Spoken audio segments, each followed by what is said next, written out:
Hi guys, it's Dr. Roz with another fabulous Female Friday. And it's your man Kil. We here just to dispel rumors. I've been hearing some things. Roz and I are not married. This is not my wife. I'm not her husband. It's not my husband. So, but it's okay. We're glad that we're giving y'all great advice. Yeah. But, this wouldn't work with our spouses. Nah. And it's only because I think it works good for us because, we don't take anything personal. Yeah. When we have conversations, I think and I applaud people who do things, with their spouses. I just think that a lot of times a question can bring up something that happened or something that's happening.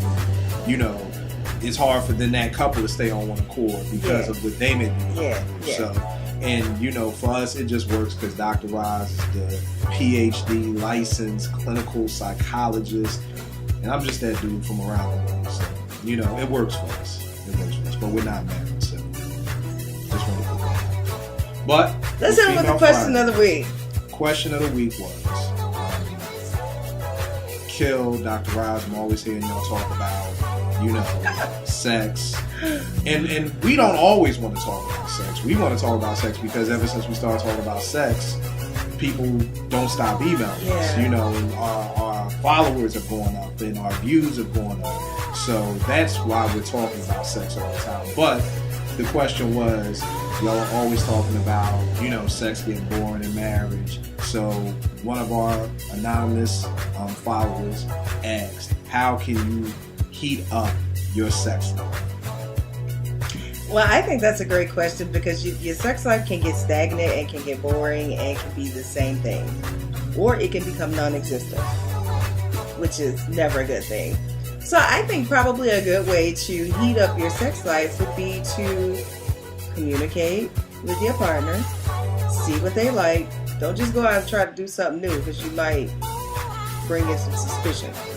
So communicate with your partner, see what they like. And talk about some different things. Or just say, hey, come take a ride with me. For married couples. Hop in the car, drive to your nearest adult store, and find some things you might want to experiment with. I mean, the marriage bed to me is undefiled. To me, when the Bible says it's undefiled. So, do things if you feel uncomfortable with it. Express that to your spouse. Say, I feel uncomfortable with doing this. Let me tell you why I feel uncomfortable. But if you make me feel comfortable in the process, I'll try it. Because I know for a lot of women, a lot of apprehension may come from, oh my gosh, is he going to laugh at me? Oh my God. Because I do sexy horrible. I remember. You talking about head scars back in the day, so I trust. No, back in the day, I have not worn a headscarf in a while though. Yes, you do. Well, I actually will put it on after he goes to sleep. See, so I'm trying to get there. But I do sexy horrible. I remember one Valentine's Day, Please. No, it's funny. It's a funny story. You'll laugh. Yeah. Oh my gosh, it's funny. I'm clumsy, so I just want people to get to know me. So it's cool. I'm clumsy, and so that song by Beyonce, "Be a Naughty Girl." You know it. So it was Valentine's Day, and my husband and I, again, we were living in different states. This was like our first Valentine's Day, so I'm gonna be your naughty girl. And I was coming down the steps to the song and tumbled all over. And I was at the bottom of the steps like, should I laugh or should I cry? And he was looking like, oh my God. He was so mortified. So I had to laugh just so that he could feel comfortable. But I just do sexy wrong. And I think the goofier you are, if you're goofy, if that's who you are, that's just who you are. Your husband or your wife married you. They know what they were getting. So don't be afraid to be yourself. If you want to try some goofy stuff, be goofy. Be goofy. It's a running joke now. I do sexy horrible. It's horrible. I do. Cool. I do. And I'm okay with that. It's a joke. I think, like you said, communicate. Yeah, I think the first thing we gotta understand is that we're talking about having sex with one person for the rest of your life. So, I got married at 26. Yeah. Prayerfully, I live a long life. You know what I'm saying? So, if I live 50 more years till, I'm 70. I could have messed up the math. What's that? That's 76. Yeah. 76. Okay. That's having sex with one person for 50 years. You know what I'm saying? You're going to have to, keep that excitement somewhere. That's like watching the same episode of The Cosby Show. I don't care how much you love that episode, or just watching the same television show for 50 old, years is gonna get old. You're gonna be like, I need another channel. So I think number one, we gotta understand that, sex is not all the time perfect. Sometimes it is. There are some people who just get married, they link up, and sex is not a problem. There are couples out there that sex is not a problem. They're good to go in that area. The same things turn each other on, and everybody's good. I think those couples are the minority, and I think the majority of people have to work on different things. Because life stressors may change who you are as a sexual being. Right. If you was, swinging from the chandeliers before your 3 kids, I really don't expect you to keep doing that after you have your 3 kids, unless they're going off with grandparents or something. But not when they're in the house, you're gonna scar the kids. Right. And I think it's what are you doing? It's the whole thing about what media has showed us about sex. When we watch movies, and I ain't even just talking about porn, I'm talking about regular movies with the sex scenes. I mean, they were perfect. And it's okay, like you said, you fell down the steps. Dude, you gotta laugh at it. There are gonna be some times when there are things going on, like role playing. One person may not feel comfortable, and it's okay to laugh about it. Yeah. Like, it doesn't have to be this perfect scenario, and if it's not perfect, I married the wrong person. It's just you gotta try to find. And I think one of the hardest things to do, laughter brings you closer. If you can laugh at yourself, it takes away that embarrassment factor. And I think what happens is people have to get to know themselves. Yeah. You have to be able to say, okay, role playing, lingerie, sex toys, whatever. These are the things that turn me. What turn you? And then it can be what turns on your spouse, and then y'all can work together to kind of, make it more exciting. And be open to new stuff. Right. Be open to new stuff. Don't shut down your spouse unless it's something that's really going to make you feel uncomfortable. And keep in mind, and make you feel less than. We're talking about between you and your husband, or you and your wife. I ain't saying invite nobody else over. This is because let's not have that game episode where Melanie picked up the girl in the club to bring her home to her a pro football player, as if this girl is. I think that's gonna come back and bite them. Yeah, I think so. Next season. I just think one of the things we're throwing in. Yeah, but the girl knows what their house looks like. She can easily go to a tabloid. That's true. How are you talking about the game? I don't know. You brought it. I did. What I'm saying is just try to have those conversations. I was going to say, a lot of times, I know a lot of churches, a lot of pastors, a lot of Christians, I think it's something that's not talked about in church. And when people start talking about sex toys, that's not Christ-like. And I know pastors who have talked about no oral sex and different things like that. So I know that this may rub a couple of people the wrong way of what you're saying, but like I said, we've said many times before, we're Christians. I ain't perfect. I'm no deacon. I ain't no pastor. So I don't know everything. No. I'm just saying, for me, still in this Christian walk, in my opinion, if it's between you and your wife, it should be good to go. Now, porn, I'm gonna put a little asterisk by that, because that's gonna be a whole nother episode that we gotta do. But I mean, no, but people ask about it. But I'm just saying, we're not diving into that right now. That's gonna be another thing. But as far as, if it's between you and your spouse, I think God doesn't have a problem. Because at the end of the day, God wants you to have sex with your spouse. Well, the purpose of sex is to... Don't say procreate, because I ain't having no kids. That's one of the ones. That's one, but it's also to enjoy. And to enjoy your spouse. Enjoy your spouse. Enjoy your spouse. I thought you were going to talk about having kids. I mean, that's why... that's one of the things.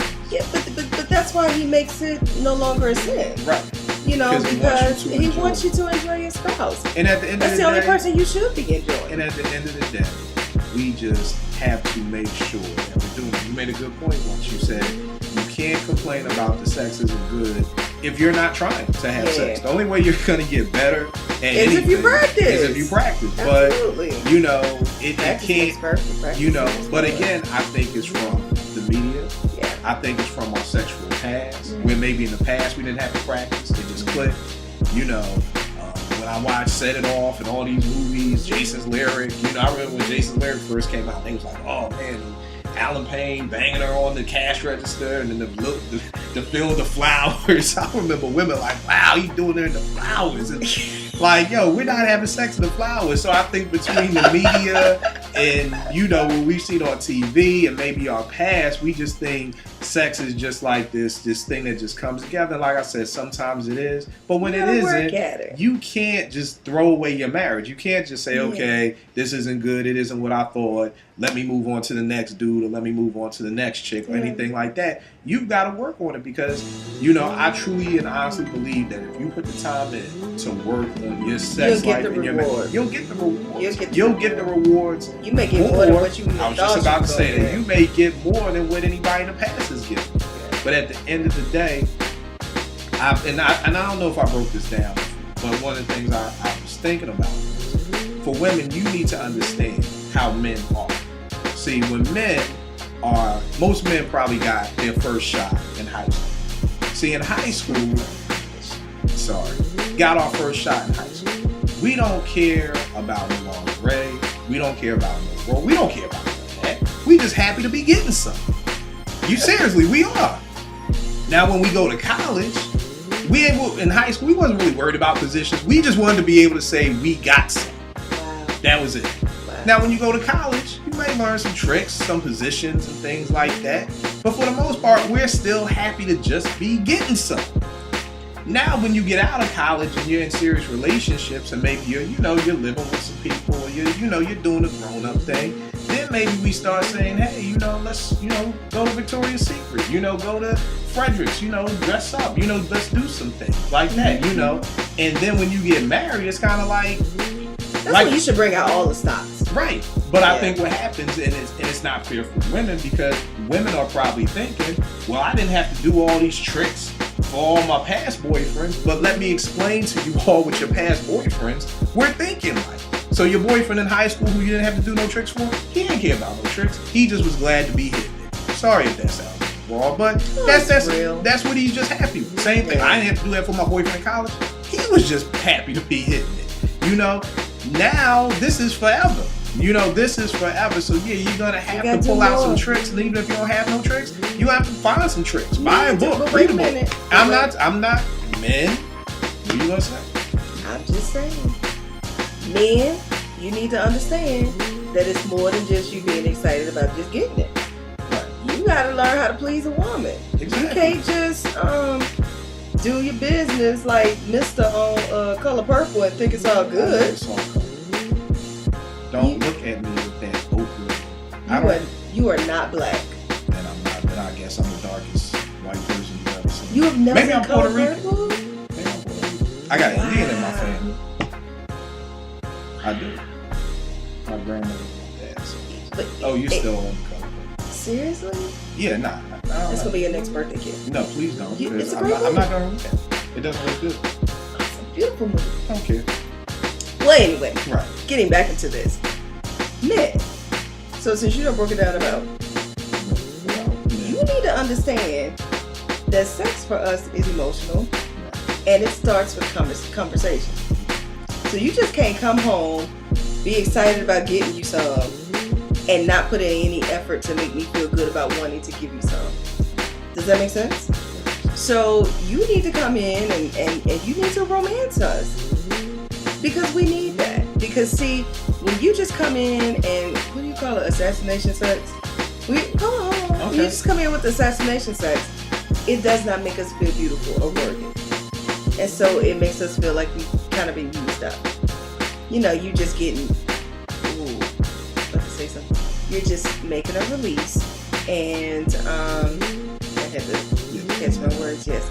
You're just making a release, and that's it. You don't really care about the love making process, but that doesn't really work for us. We need to know you want to make love to us, because that's what marital sex is for us. Cool, I get that.